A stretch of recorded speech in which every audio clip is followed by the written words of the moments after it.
যত চোর, যত খুনি, যত রেপিস্ট তার নেত্রী হচ্ছেন উনি। সেই জন্য উনি পদত্যাগ করুন। উৎসবে ঢুকে গেলে লোক সব ভুলে যাবে, মমতা ব্যানার্জি পার পেয়ে যাবে। এই চালাকি মমতা ব্যানার্জি কোন থেকে যে বেকায়দায় সিপিএমকে নামিয়ে দিয়েছে। সিপিএম যখন নামে তখন পুলিশ কিচ্ছু বলে। সিপিএম এখন মমতার হাতে তামাক খাচ্ছে, সেই জন্য ওদের দিয়ে কিছু হবে না। তাই মানুষ বিজেপির প্রতি বিশ্বাস সমর্থন রাখে। বন্দ্যোপাধ্যায় কাল বললেন যে তিনি পদত্যাগ করতে রাজি জনগণের স্বার্থে, কিন্তু মানুষ প্রশ্ন তুলছেন তাহলে এত দেরি কেন? না না, এসব মমতা ব্যানার্জির নাটক। পদত্যাগ উনি করবেন, উনি ঘাড় ধাক্কা দিয়ে বের করলেও যাবেন না। আমরা চিনি ওনাকে, সেই কারণে এত অপমান, এত সমস্ত কিছু প্রকাশ হয়ে যাওয়ার পর, এত কেলেঙ্কারি, শিক্ষা থেকে শুরু করে খাদ্য থেকে শুরু করে নানান কেলেঙ্কারি, তারপরও মমতা ব্যানার্জি ওই যারা কেলেঙ্কারি করেছে তাদেরকে সমর্থন করছে। তার মানে কি? তার মানে ওনার নেতৃত্বে সমস্ত হচ্ছে, উনি এসব করাচ্ছেন। আর এই যত চোর, যত খুনি, যত রেপিস্ট তার নেত্রী হচ্ছেন উনি। সেই জন্য উনি পদত্যাগ করবেন না। এসব হচ্ছে মানুষ ক্ষিপ্ত হয়ে আছে, সেই কারণে সেন্টিমেন্ট গ্রো করার জন্য, মানুষের মনের দরজায় একটু আঘাত করার জন্য এইসব কায়দার কথা উনি বলছেন। পদত্যাগ করেনেওয়ালা উনি লোক নন, আর উনি পদত্যাগ করবেন না এটা নিশ্চিত। কারণ এটা শুধু ওনার বক্তব্যের একটা ভাষণ আর কিচ্ছু নয়, লোকের মন কাড়ার জন্য। কুণাল ঘোষ বলছেন জুনিয়র ডাক্তারদের উপর হামলা করে রাজ্যের উপর চাপ বাড়ানো হবে। না না, হামলা করার ক্ষমতা থাকলে করে দেখাক না। জুনিয়র ডাক্তারদের ওপর হামলা হলে সব হাসপাতাল বন্ধ হয়ে যাবে, কারণ সিনিয়র ডাক্তাররা আর কাজ করবে না। তারা বলেই দিয়েছে, যদি ক্ষমতা থাকতো তো এতদিনে করে দিত হামলা। ক্ষমতা নেই, তার কারণ ওদের পেছনে যারা সিনিয়র ডাক্তার তারা যেমন আছে, বাংলার সমস্ত রাজনৈতিক দল আছে এবং বাংলার সাধারণ মানুষ আছে। অতএব ওটা যদি করে আগুন লাগে।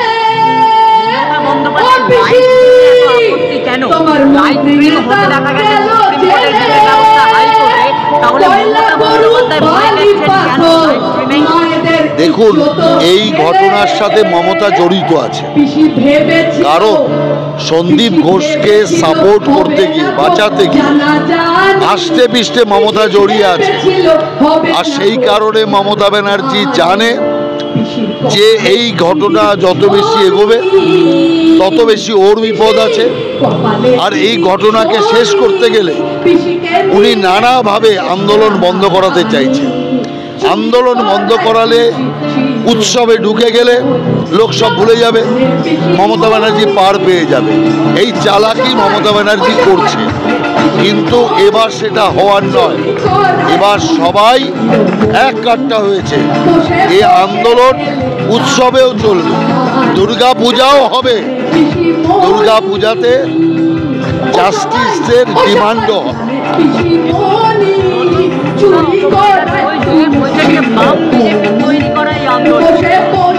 না না, বামরা সিপিএম তো হচ্ছে মমতার সাথে। এতদিন তো কোনো ট্রেসও পাওয়া যায়, কিচ্ছু করেনি। যখন থেকে যে বেকায়দায় সিপিএমকে নামিয়ে দিয়েছে। সিপিএম যখন নামে তখন পুলিশ কিচ্ছু বলে না। আমরা লালবাজারে গিয়েছিলাম, আমাদেরকে লাঠি পেটা করা হয়েছে। ডাক্তাররা গিয়েছিল, রেলিং দিয়েছিল, লাঠি পেটা করা হয়েছে। কিন্তু সিপিএম এর লোক তো সেই একেবারে ওপরে উঠে চলে গেছে গার্ডওয়ালে, ওই কিছু তো করেনি, লাঠি তো পেটা হয়নি। তার মানে সিপিএম এখন মমতার হাতে তামাক খাচ্ছে, সেই জন্য ওদের দিয়ে কিছু হবে না। তাই মানুষ বিজেপির প্রতি বিশ্বাস সমর্থন রাখছে।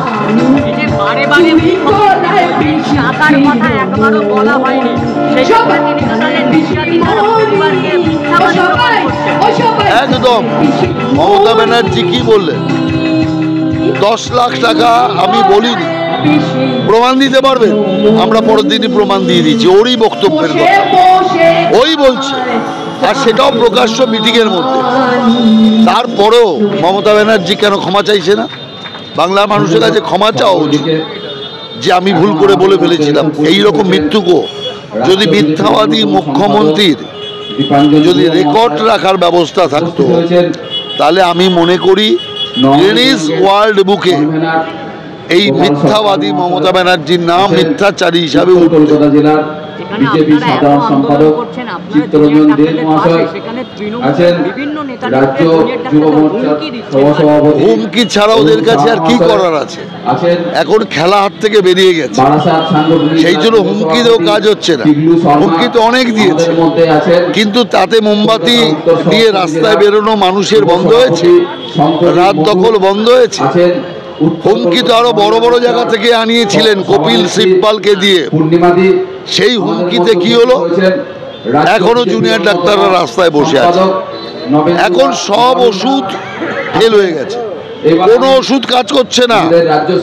একটাই ওষুধ কাজ করবে, যেটাও লোককে বলে ঠকানোর চেষ্টা করছে, সেটাই করুক, মুখ্যমন্ত্রীর পদত্যাগ।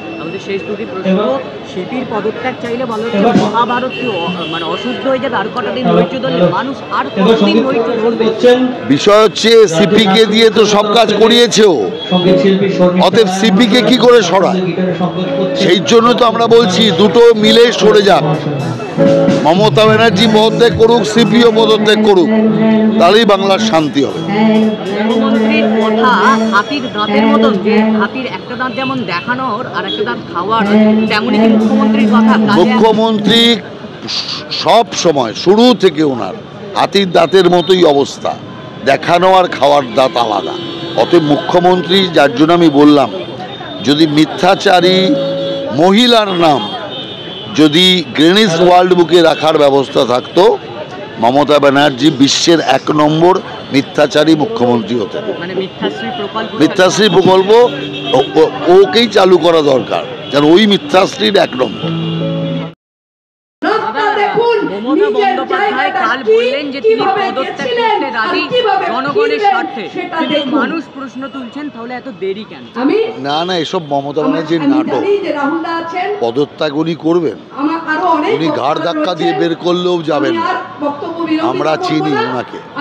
সেই কারণে এত অপমান, এত সমস্ত কিছু প্রকাশ হয়ে যাওয়ার পর, এত কেলেঙ্কারি, শিক্ষা থেকে শুরু করে খাদ্য থেকে শুরু করে নানান কেলেঙ্কারি, তারপরও মমতা ব্যানার্জি ওই যারা কেলেঙ্কারি করেছে তাদেরকে সমর্থন করছে। তার মানে কি? তার মানে ওনার নেতৃত্বে সমস্ত হচ্ছে, উনি এসব করাচ্ছেন।